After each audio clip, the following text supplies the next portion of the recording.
All right, somebody read, if would please, 11 through 17. O thou afflicted, tossed with tempest, and not comforted, behold, I will lay thy stones with fair colors, and lay thy foundations with sapphires. And I will make thy windows of agates, and thy gates of carbuncles, and all thy borders of pleasant stones. And all thy children shall be taught of the Lord, and great shall be the peace of thy children. In righteousness shalt thou be established. Thou shalt be far from oppression, for thou shalt not fear, and from terror, for it shall not come near thee. Behold, they shall surely gather together, but not by me. Whosoever shall gather together against thee shall fall for thy sake. Behold, I have created the smith that bloweth the coals in the fire, and that bringeth forth an instrument for his work. And I have created the waster to destroy. No weapon that is formed against thee shall prosper, and every tongue that shall rise against thee in judgment thou shalt condemn. This is the heritage of the servants of the Lord, and their righteousness is of me, saith the Lord. Alrighty.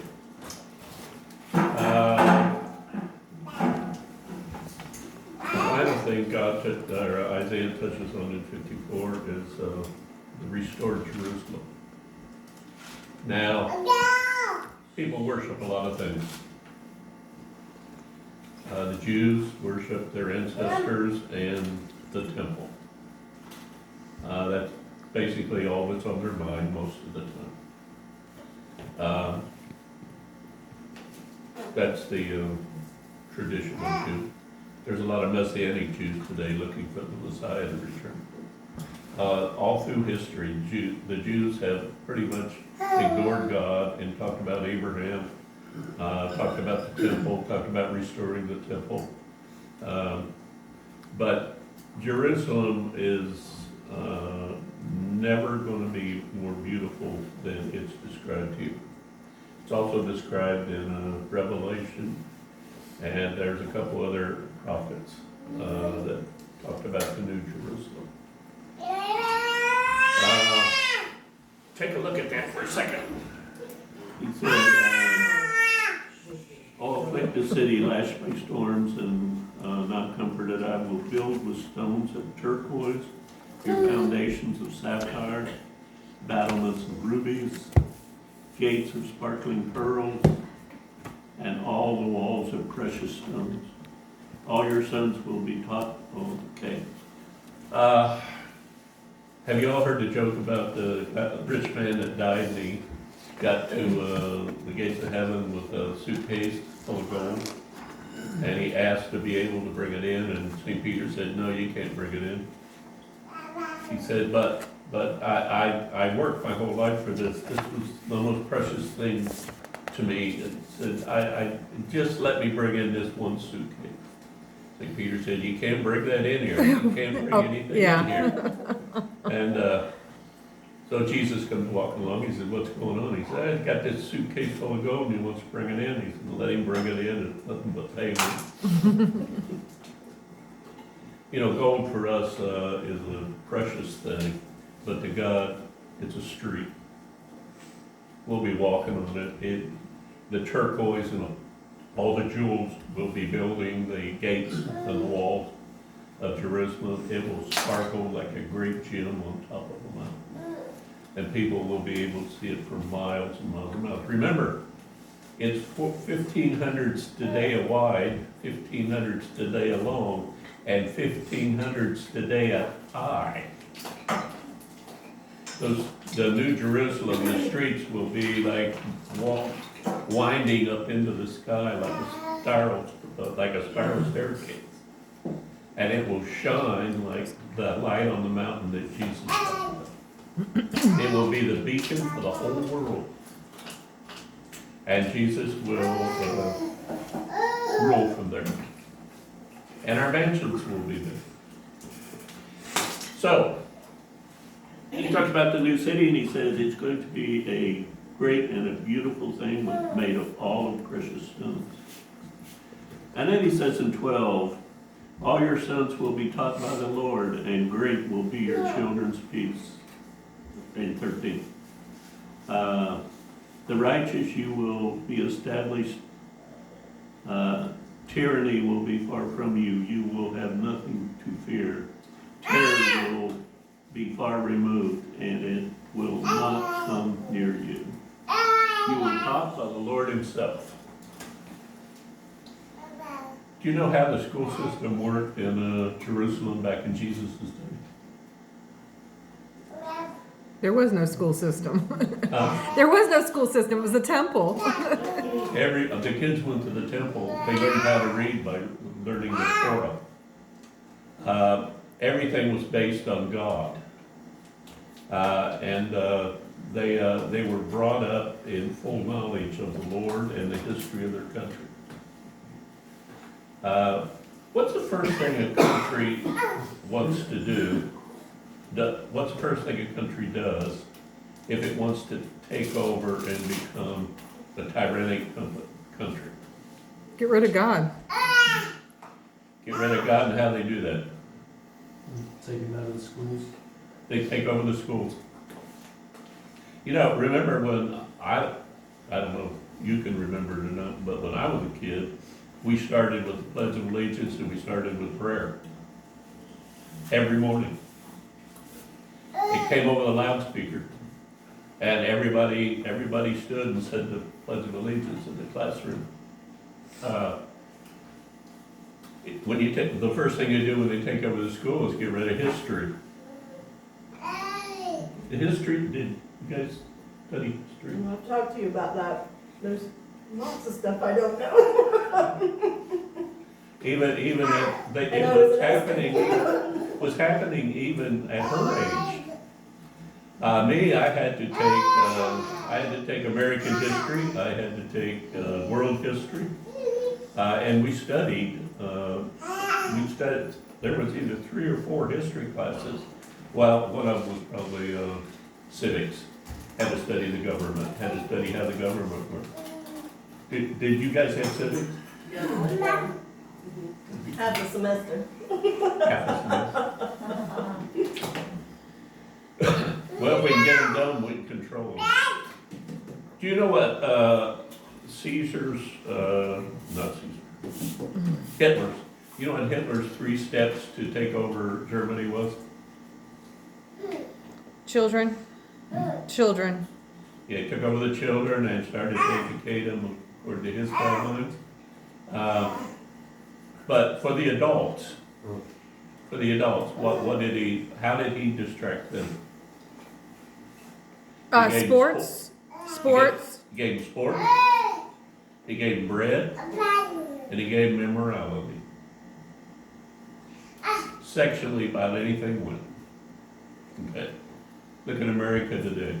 Sports. The welfare system. We need to feed the poor, right?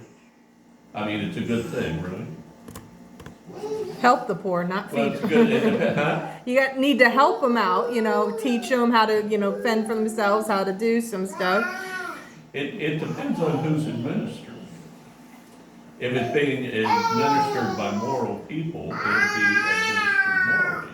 If it's being administered by the government, who knows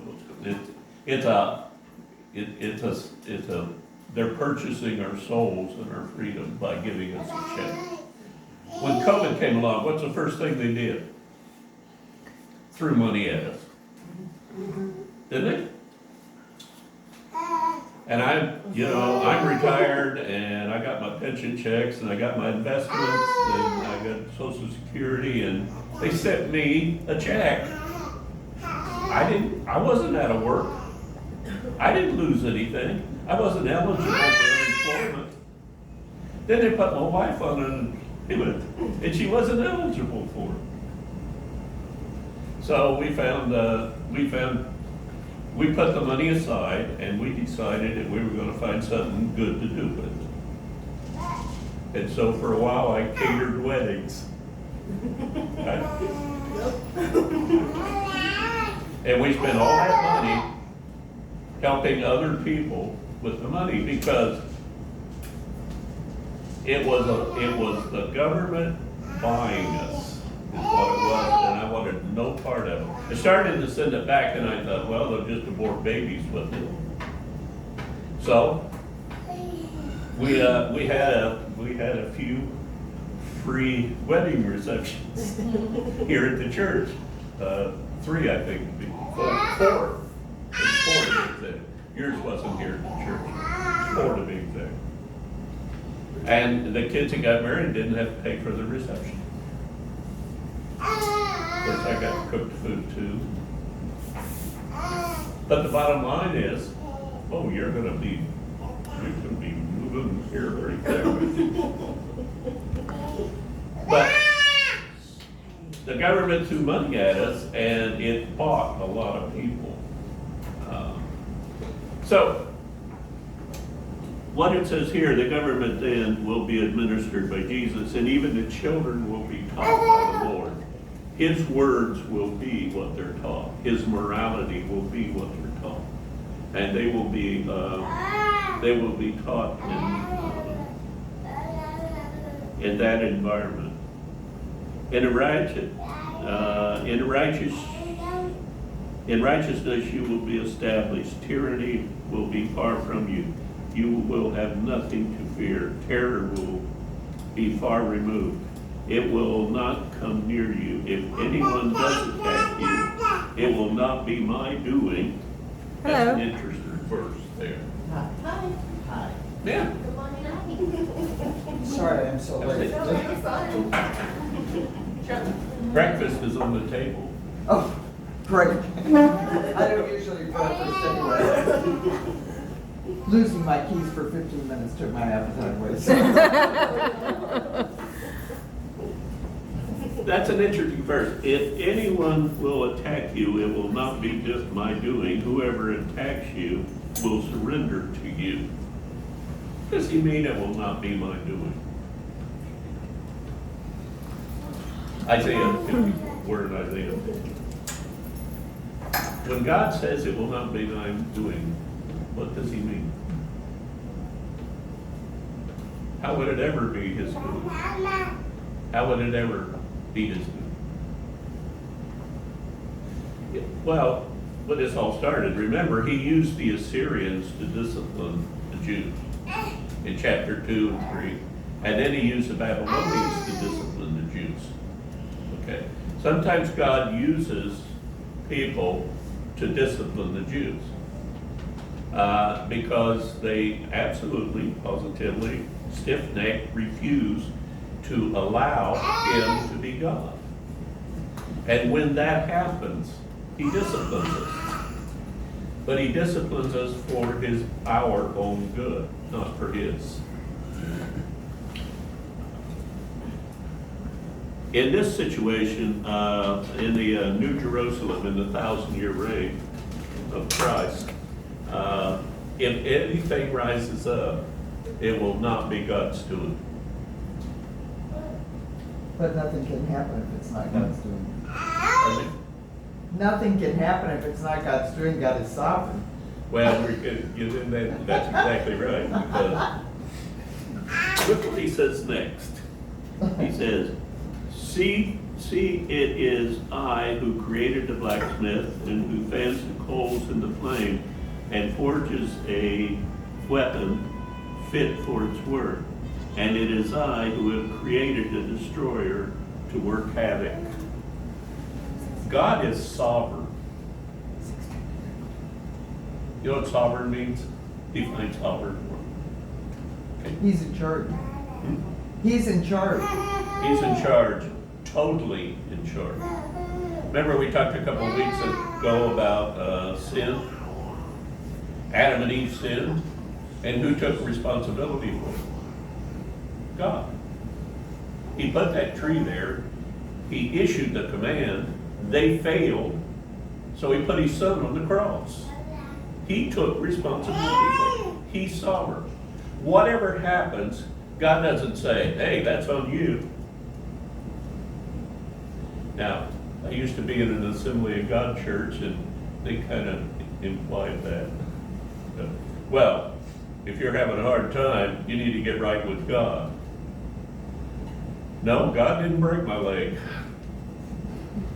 It was an accident, Or arm. or arm. I forgot that, that was a good one. The guy didn't break his arm, he didn't break my leg, he didn't break my little finger, but he fixed them. He didn't break the ladder I fell off, how many years ago, when we were putting a roof on Zach's house. Ladder had broken in half, became 15 feet, landed on the ground, crashed. They rallied a trauma team in Indianapolis at midnight, and they were in scrubs, ready to work on me when I showed up. Wow. The MRI and the CAT scan said that I had 6 broken ribs, a shattered clavicle, this one right here, and something else. Yes, it did happen, just. Your mouth, They loaded me in an ambulance and headed me for Indianapolis, and 40 people at this church started praying, and when I got there, I didn't need surgery. I took a shower the next morning and went home. Wow. The next Sunday, I fixed breakfast for the Sunday school. Now that's God. He didn't break the ladder, but he fixed me. And I knew he would. I'm kind of a reckless guy, and he's fixed me a lot of times. And every time, it's been a testimony to this right here. He takes responsibility for all things. And even the sin thing, he took responsibility to fix it for me and for you. And he says right here, he says, even if they attack, I will fix it. I'll take care of it.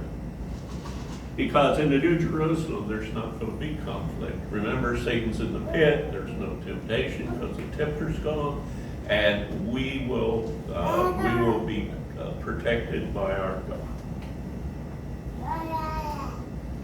God. Says, I've created the blacksmith, and I've created the one that makes havoc, and he uses them as he sees fit, and the way he uses them is always righteous.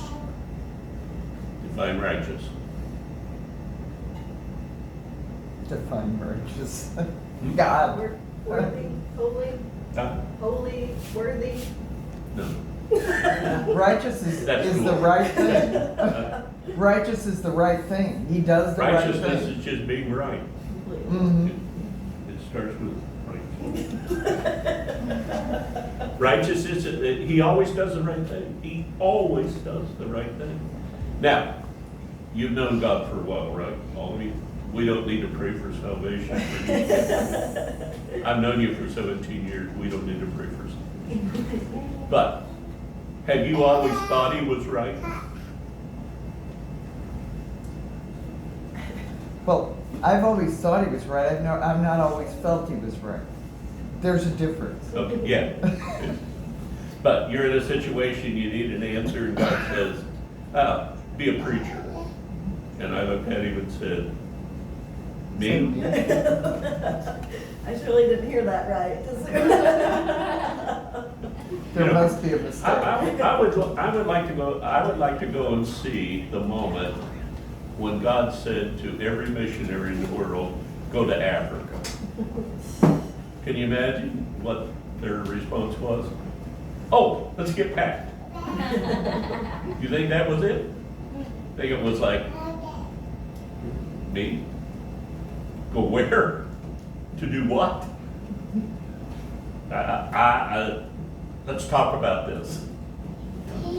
So, when God comes to you and says, I want this in your life, and I want you to be this, has it always been, great, let's do that?